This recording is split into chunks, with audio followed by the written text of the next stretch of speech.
back to another video of Mike's Geek Corner with your host, Mike Quevedo. As we are in this Halloween season, I picked up to review for you two items. First is a book, A Story of Dracula, the Wolfman and Frankenstein. And this was a book and record set released in 1975 by Power Records. And then we got the 2003 graphic novel Monsters, published by Vanguard. And both were written and drawn by Neal Adams. Now this graphic novel is actually pretty much a republication of the 1975 book and record set, which was later serialized 10 years later in the Neal Adams anthology magazine Echo of Future Past. Then fast forward to 2003, only 6 months before the release of Universal's Van Helsing with Hugh Jackman, Vanguard Productions released this graphic novel, and it has a digitalized recoloring, as well as some altered layouts, extended narrative, and bonus material from Neal Adams. So first I'm going to talk of the story of the Power Records release. Just the book. I'm going to touch a bit on the LP at the end. And then we'll talk about the Monsters edition, although I am going to mention Monsters briefly for some exposition for the Power Records album. So, as Neal Adams states in the introduction of Monsters, he's always been a big fan of the Universal monster movies, but felt that in the crossover film Frankenstein Meets the Wolfman, Universal fell flat in delivering the type of movie he was hoping for. So this story is basically his answer to the movie Universal never made. In the Power Records book, the story is set in the year 1883, and it begins in an undisclosed countryside where a couple, Vincent and Erica, are running for their lives from a pack of fierce hounds. As they reach a tree, Vincent helps Erica climb. Then he turns his attention to the approaching ferocious pack as he picks up a sturdy branch and tries to fend them off. Just as the situation seems like it's going to conclude in a terrible fate for the Pearl couple, a commanding voice calls for the dogs to halt, and as they do so obediently, they calmly move away from Vincent and Erica and towards the source of the voice, who reveals himself in the form of a regally dressed mounted man, who apologizes to the couple for him being at fault for their distress due to his imprudence to continue hunting after sunset and offers consolation of sorts. Vincent reveals to their benefactor that he is a proud nephew of Baron von Frankenstein, and with his uncle dead, making him the new Baron von Frankenstein, the courtly horseman offers the engaged couple the hospitality of his castle, despite Vincent warning the Count of the tainted history of his family name, and how that factor is the reason he and Erica fled their home, when the vengeful villagers, not being satisfied with having killed the previous Baron von Frankenstein for the deaths caused by the rampaging monster he created, they also headed for the couple's house and burned it down, what they were both able to escape. The notion of what could come about if their pursuers were to find out that he himself assisted his uncle in his experiments and possesses his secrets was also something that disturbed him. But none of these events seem to bother their host, and they accept his hospitality.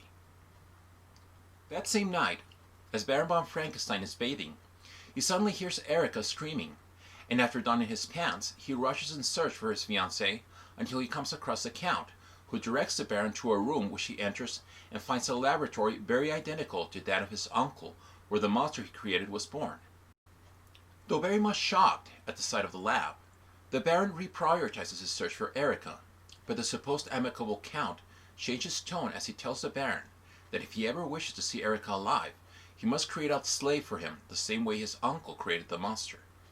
Vincent, having been supplied with a significant number of fresh corpses by the utterly determined Count to create the servant he desires, enters the final phase of the procedure, and once he turns the switch that unleashes the electricity which awakens the sizable massive creature to an enraged state of mind, the castle guards, at the command from the Count, abandon their guarding over Erica in an attempt to subdue the berserk behemoth, which results unsuccessful after the giant effortlessly incapacitates them.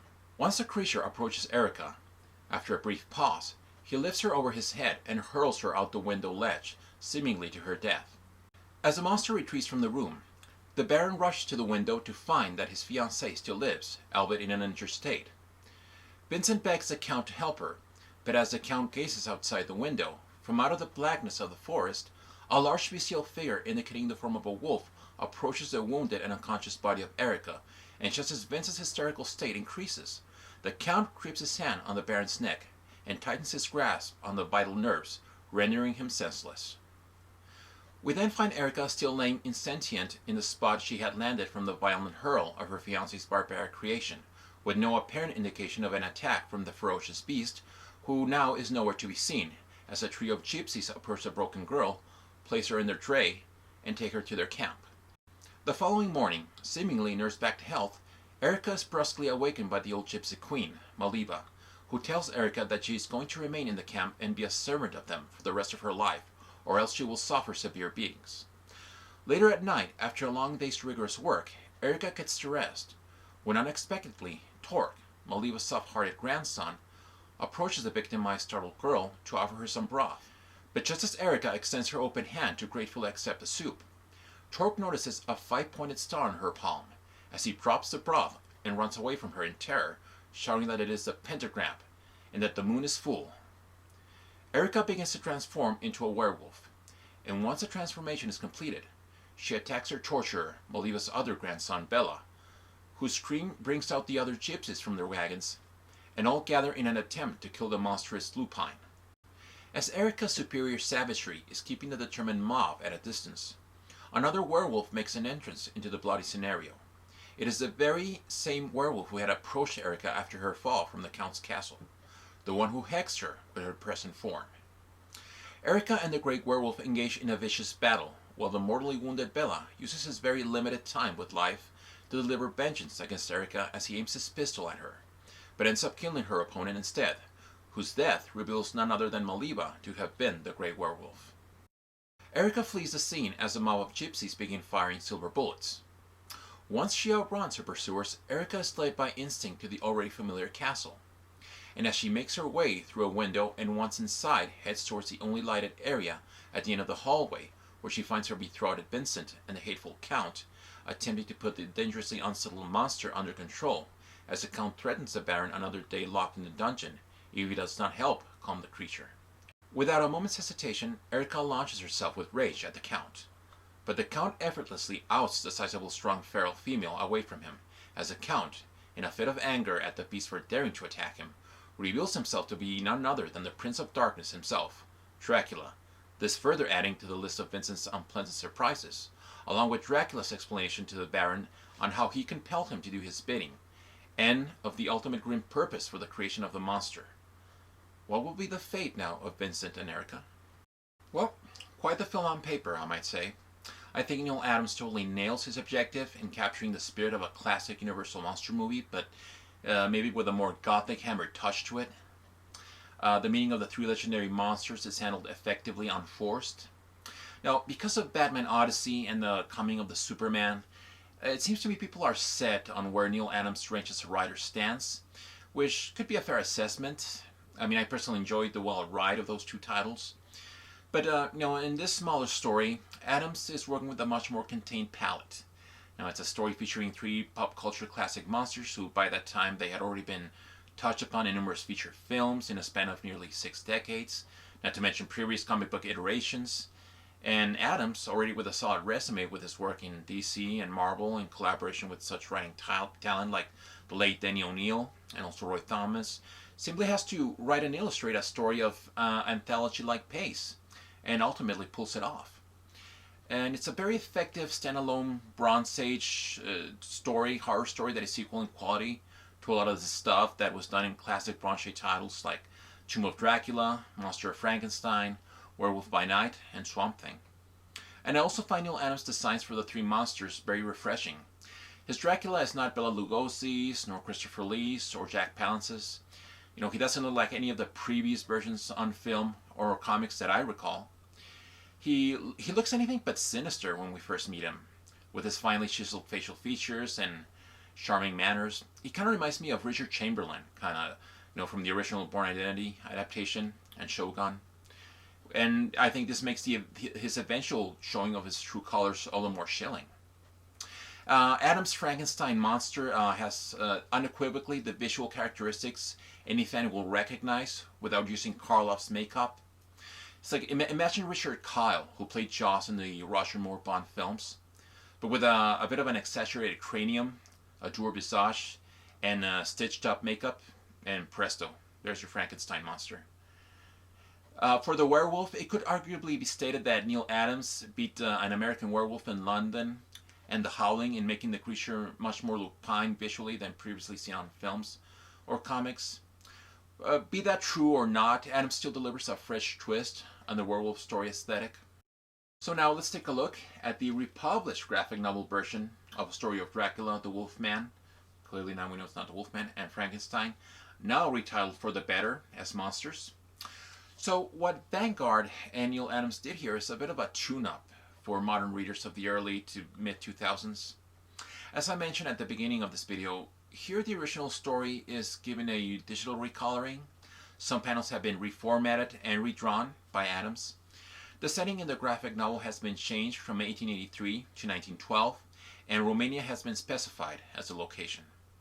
In the graphic novel, now we have wolves who are pursuing Vincent and Erica instead of dogs. I personally prefer the dogs of the original, as I think it makes it a little less obvious it's Dracula who is behind them. Although here he does introduce himself as Prince Vlad early on.